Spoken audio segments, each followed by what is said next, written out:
I've always been drawn to loneliness, but in those moments when autumn turned smoothly into winter and the air turned cold and piercing, I couldn't help but feel like I couldn't avoid bumping into the people I'd decided to leave behind.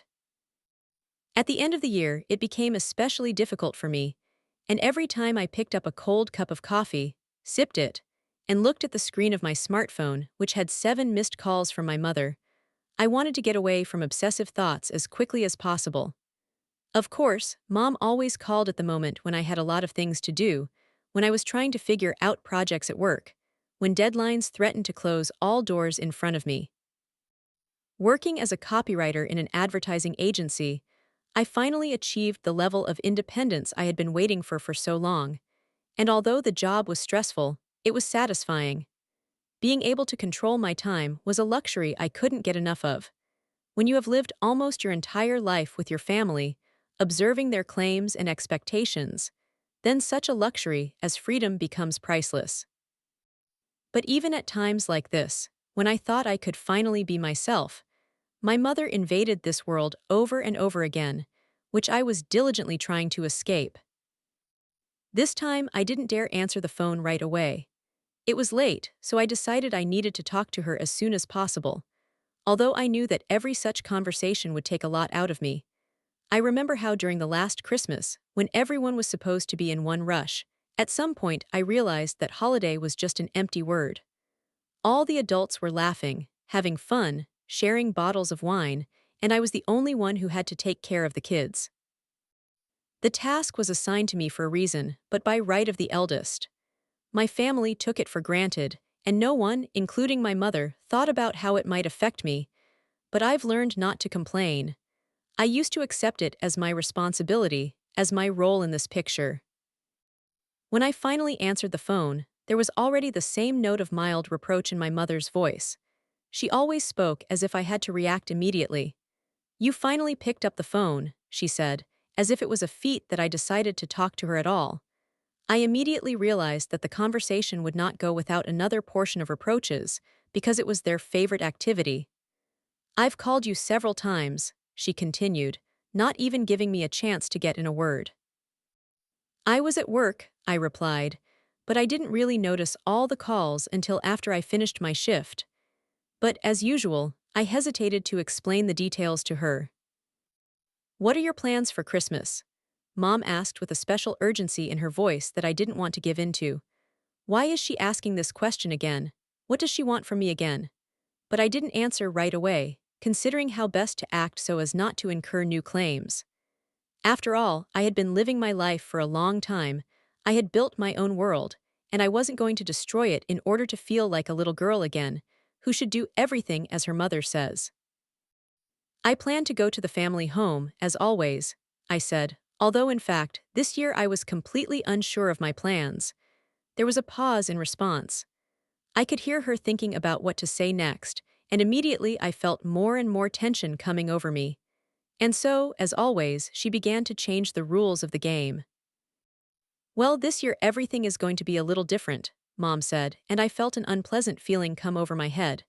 "What do you mean?" I asked, exposing myself to her playful and terrifying game in which there were no winners. "Aunt Sandra came up with a great idea," she continued, and I was ready to see where everything was going. "We are all adults, we go on a Caribbean cruise from Christmas to New Year." I felt my thoughts abruptly stop, and something went cold inside. Caribbean cruise. It was something out of the ordinary, and of course I wasn't included in those plans. "Are you serious?" I couldn't help myself, but she was already hurrying on before I could get a word in. "Not so great," she asked with a smirk in her voice, but that only made the situation worse. I checked my thoughts and said, "But you didn't consult me about that." And that's when it hit me. Mom became slightly silent, and I realized that I had to deal with this, with the fact that her expectations were always more important than anything else. That evening, when my words went into the void, leaving only a residual chill in my heart, I still could not figure out if they had reached my mother. I was sitting in my small apartment, trying to make myself comfortable in my space, but the feeling of anxiety wouldn't leave me. My phone wouldn't stop ringing, and every time I saw my mother's or father's name on the screen, I ruthlessly sent their calls to voicemail. Then I received a short message from Uncle Richard. "Rebecca, are you thinking about your family?" I grinned, but that grin was more bitterness than joy. In my family, thinking about family has always meant one thing: sacrificing oneself for the fulfillment of other people's desires and needs. I've probably been loyal to them for too long to understand it so clearly. Over the years, I have never learned to be myself, because it has always been easier for me to adapt to the demands of others. On the couch, in my hiding place from the outside world, I looked at the phone screen, feeling sadness mixed with irritation. I didn't know what to do with this condition, so I decided to dial Gina's number. She was the kind of person I could talk to openly without fear of being judged. Gina knew all the details of my family, all those painful moments that I was forced to go through because of their constant expectations. She picked up the phone almost immediately. "Are they trying to make you look after the kids again?" "What is it?" she asked, as bluntly as ever. "Yes, but this time it's different." I said no. "I no longer have to agree with what they decide for me for my own good," I replied, feeling something inside me release the weight that I had been carrying for so long. "You've always been too accommodating with them," Gina remarked, and there was a gentle but firm confidence in her voice. "You have the right to have time for yourself, but it seems they haven't given up yet." I knew Gina was right, but still, their pressure was only getting greater every day. And then the call came again, this time from my father. I closed my eyes and made a decision. I had to answer.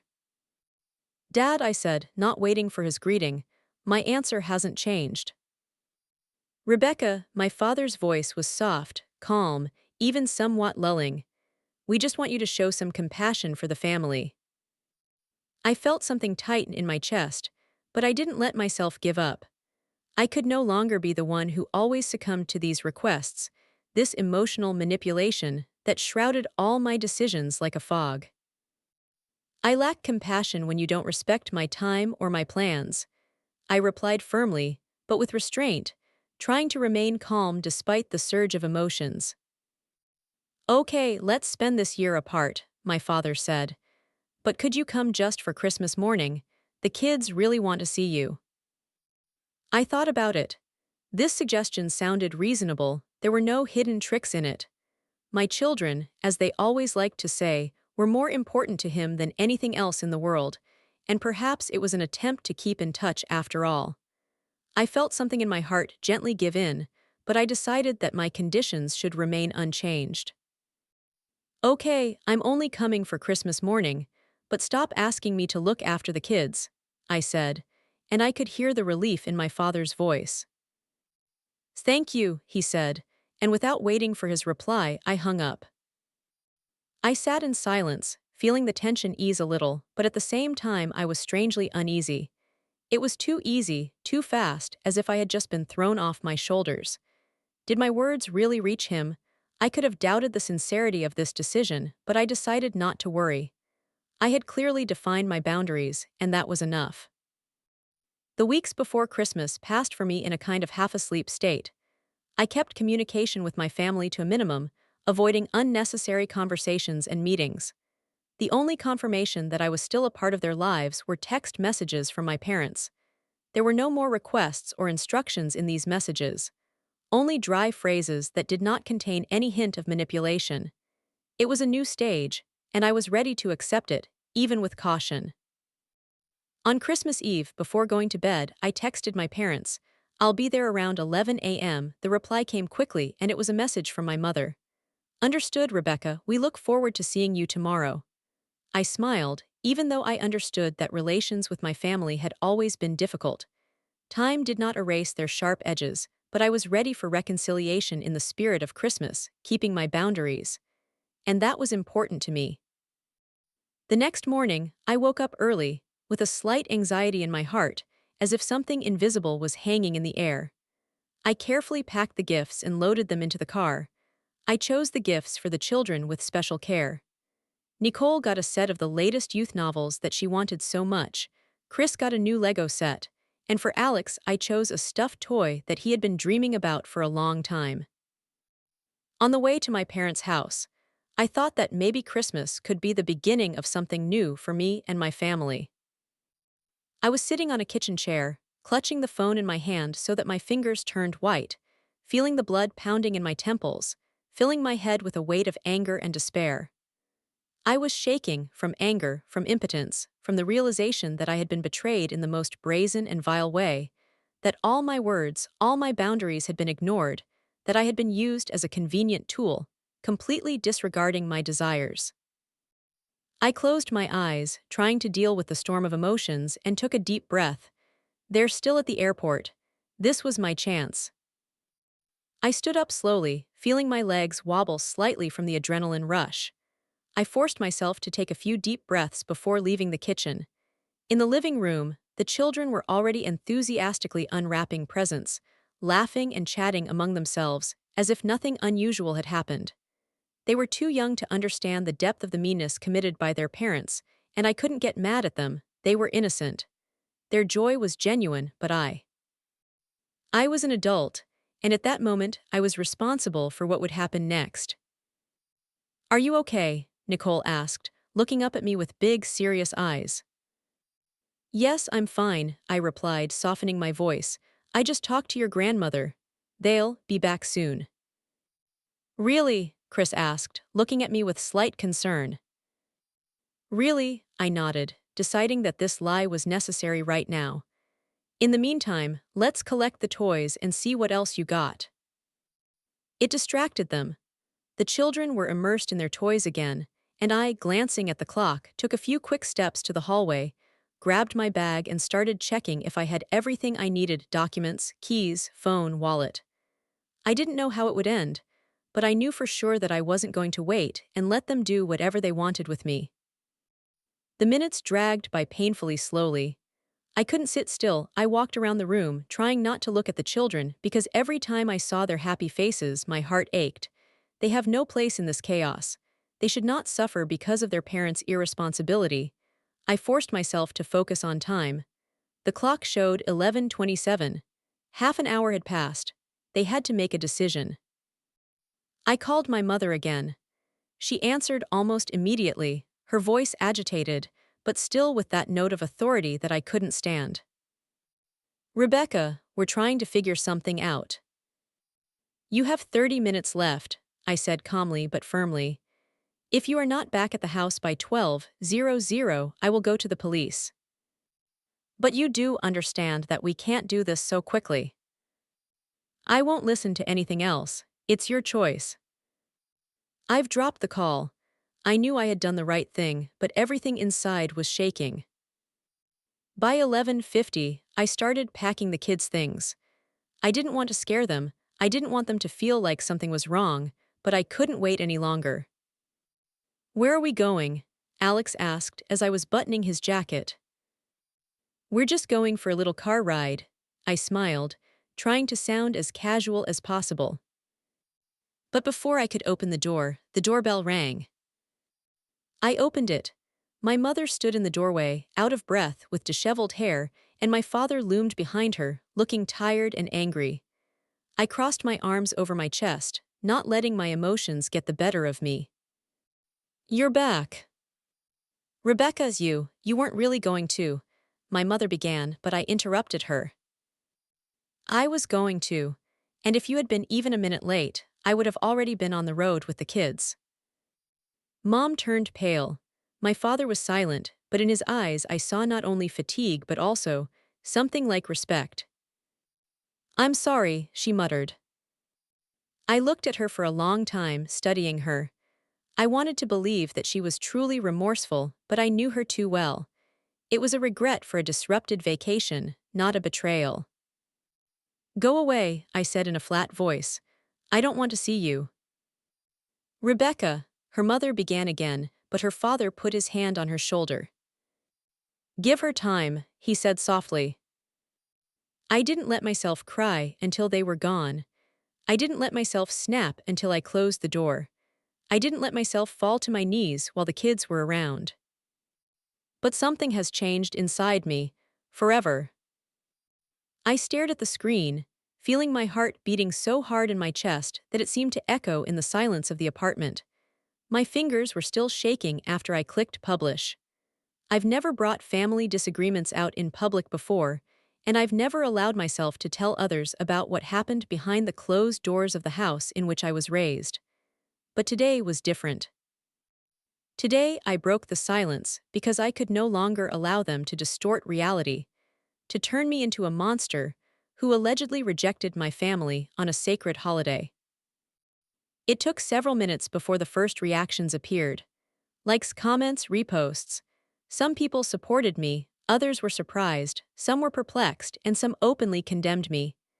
I saw familiar surnames among the commentators: family friends, distant relatives, old acquaintances of parents who, not knowing the whole picture, were in a hurry to take their side. Isn't family more important than personal ambitions?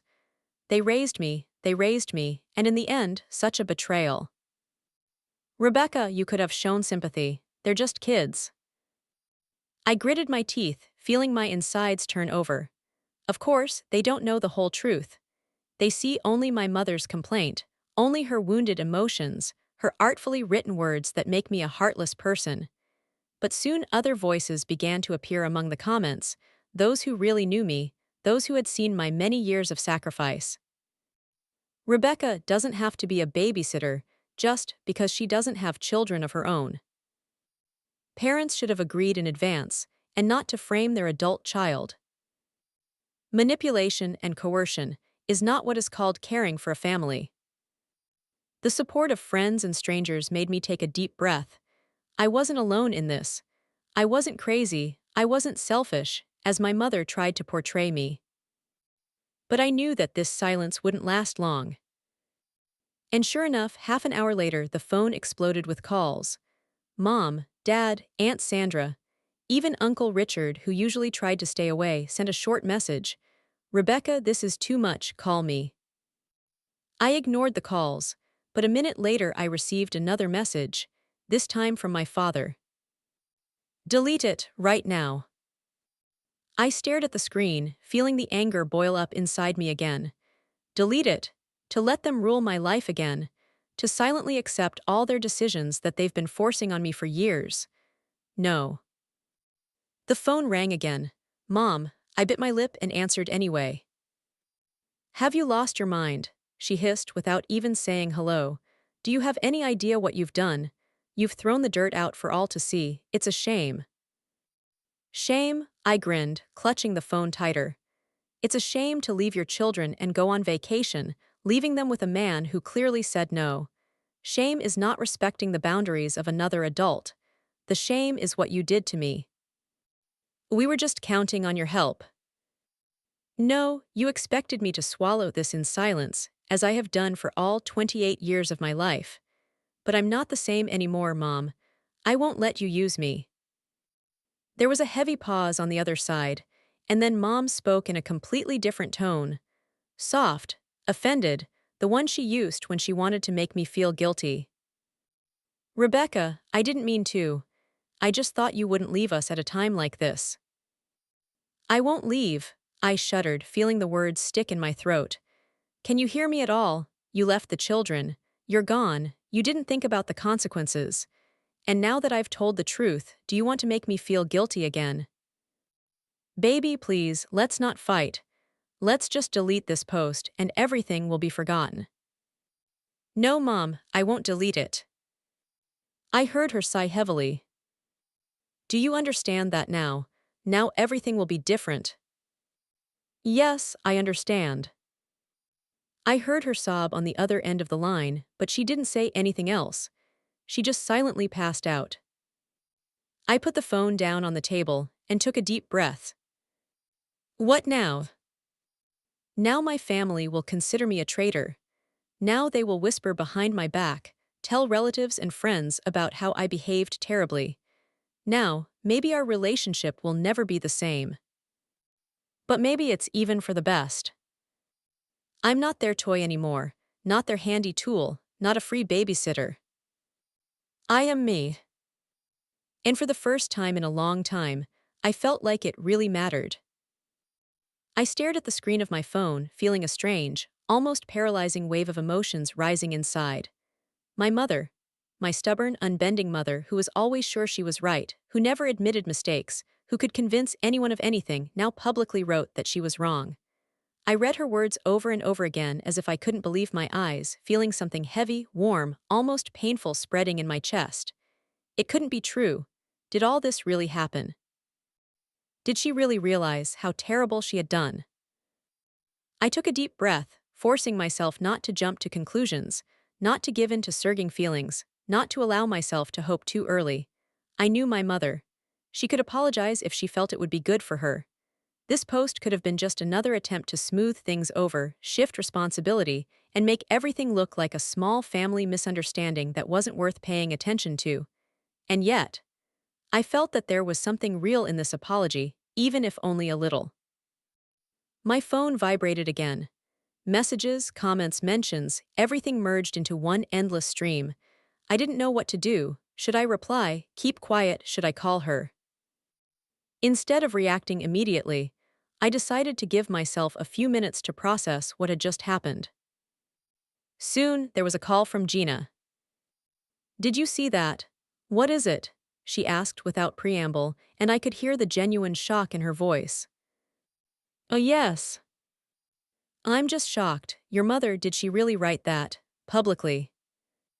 "It looks like it," I muttered, feeling my thoughts get confused. "What are you going to do?" I stopped talking. To be honest, I had no idea. I do not know. I didn't expect her to break down so quickly. "Do you think she's sincere?" "That's what I don't know." Gina sighed. "You can trust her, or you can leave it as it is. You don't owe anyone anything, Rebecca.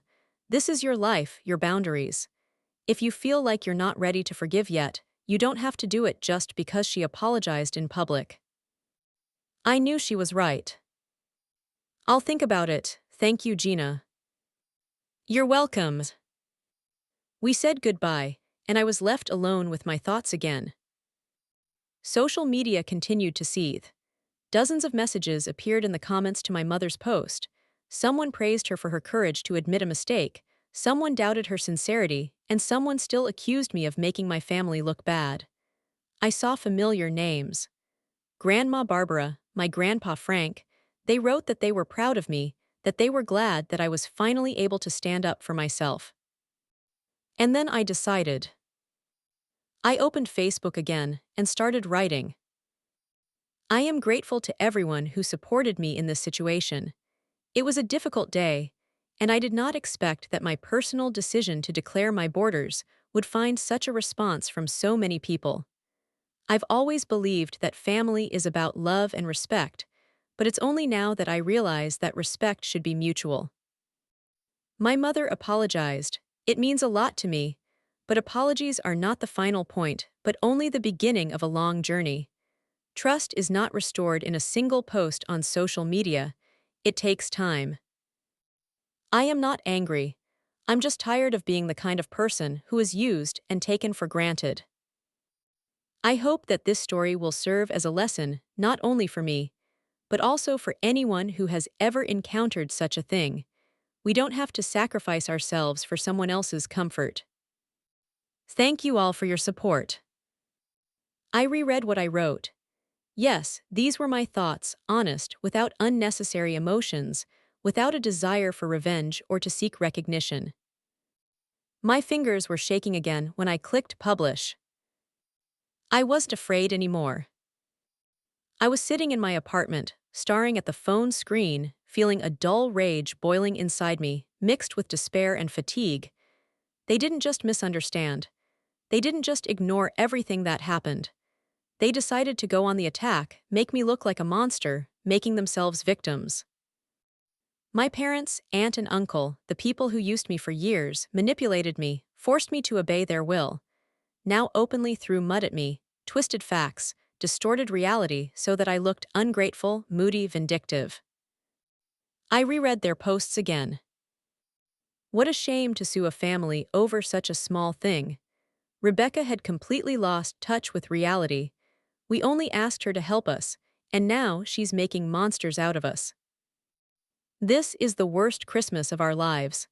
We tried to fix the situation, but it seems she doesn't want to make contact. Sometimes you just have to admit that your child is not the person you raised.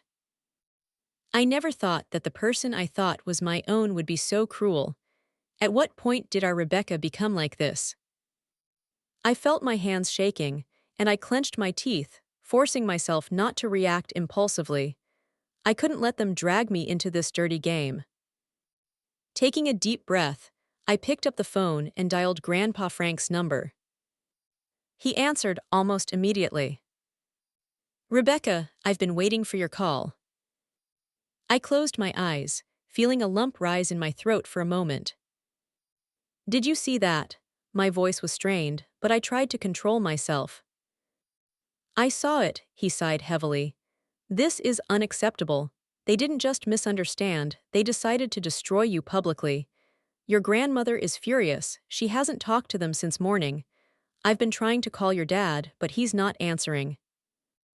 I gripped the phone tighter. "Grandfather, I do not know what to do, they just won't stop. You have to go all the way, Rebecca." I held my breath. "Do you really think so?" "They think you'll be scared, that you'll break down under the pressure. But if you give in now, it means they've won. They will never change unless they face the consequences of their actions." I ran my hand over my face, feeling a wave of fatigue wash over me. "I don't want to waste my life on this, Grandpa. I just want them to leave me alone." "Then you need to get them to do it." I knew he was right.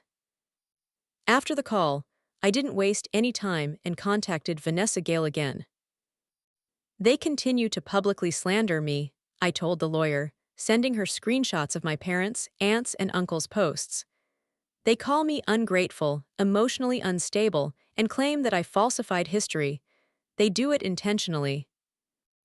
Vanessa looked through all the materials carefully before answering. "This is already going beyond the usual family disputes. We are dealing with deliberate defamation aimed at undermining your reputation. I recommend filing a lawsuit for the protection of honor and dignity." "Do you think this is necessary?" "Rebecca, let's be honest. They won't stop on their own. They want to put pressure on you, break you, force you to retreat. Now you have two options. Either you let them continue to make a monster out of you, or you protect yourself." I closed my eyes, realizing that I had already made a choice. "Good, file a lawsuit. I will prepare the documents. You should temporarily turn off social media to avoid putting yourself under even more stress." I nodded, even though she couldn't see it, and hung up. Now everything is official. When I turned off notifications on my phone, I felt something strange. It wasn't anger, not fear.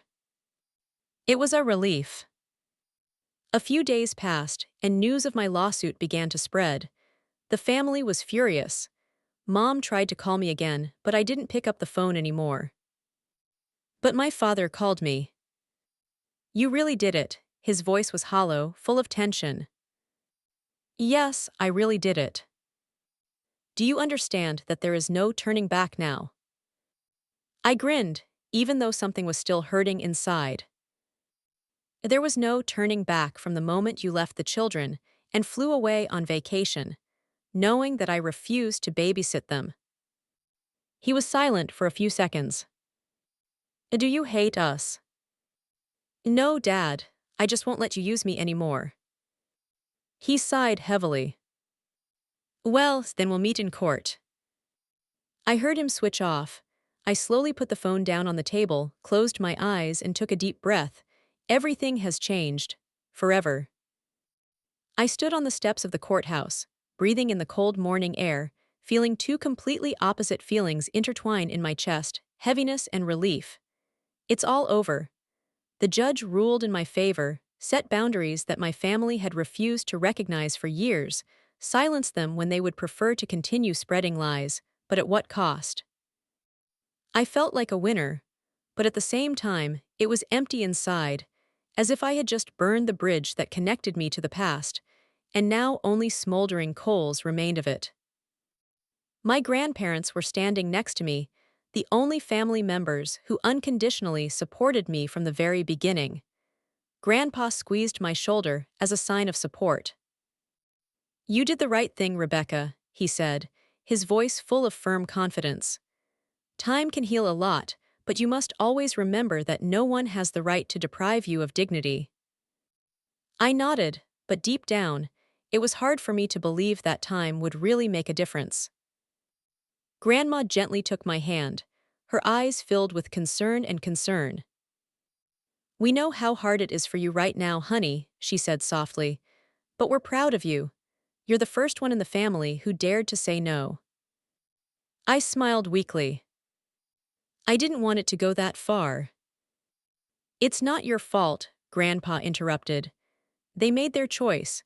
They themselves led to this ending. Now they will have to live with its consequences." I knew he was right. I knew this from the very beginning, but for some reason, the realization did not bring joy.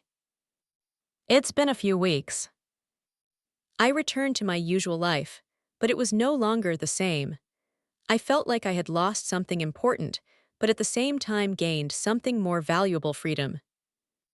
My parents didn't try to contact me anymore. Aunt Sandra and Uncle Richard also fell silent. Their social networks, once full of accusations and innuendos in my direction, have now been erased or overflowing with neutral, harmless posts, as if nothing had happened. But I knew what had happened, and I knew it had changed us all. Despite this, I did not stop communicating with Nicole, Chris, and Alex. I didn't want them to suffer because of adults. I didn't want them to think that I had abandoned them. We corresponded, called each other sometimes, and I could see that they were still reaching out to me. They were children and could not fully understand the depth of the conflict, but their words always sounded sincere. One day, I received a message from Nicole. "I miss you, Aunt Becca. I know that adults are angry, but you won't forget about us, will you?" I felt a lump rise in my throat. "Of course not, honey. You can always text or call me." She replied almost immediately. "Then when will I see you?" I looked at the screen, feeling my heart clench with pain. I didn't know the answer. In the evening, the bell rang. The number was unfamiliar, but something about it seemed vaguely familiar to me. I hesitated, but eventually I answered. "Rebecca," my father's voice rang out. I froze. How long has it been since our last conversation? 2 months? 3? He sounded tired, and his voice was devoid of the anger it had been before. "What do you want?" I asked, trying to keep my voice steady.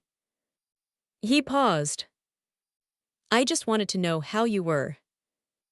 I clutched the phone in my hand. "I'm fine." "That's good." Another pause. "Why are you calling, Dad?" "I do not know," he sighed heavily. "I just wanted to talk. I wanted to say." He stammered, and I suddenly realized what he was trying to say. "Apologies." But the words stuck in his throat. "I understand," I said softly. We were both silent. I didn't know what would happen next. Probably nothing. He probably won't call again. Perhaps this rift between us will never heal. But for the first time in a long time, I felt like I wasn't afraid of it anymore. As Grandpa said, time can heal a lot. But most importantly, I finally healed myself. Years have passed, and I hardly thought about them. Not because I forgot, not because I forgave, but because I learned to live without their voices in my head, without their expectations, without their manipulations, without that fog of guilt that has enveloped me since childhood. They no longer defined my life. I was no longer afraid of the word no. The decision to break up with my family was not easy for me, but it was inevitable. Even after the trial, even after all the attempts by my mother and father to regain control over me, I knew that if I let them get close again, everything would start all over again. They will never change. Their apologies were forced, their defeat was temporary, and if I gave up, they would immediately find a way to lock me back into a cage of duty and obligations. I chose freedom.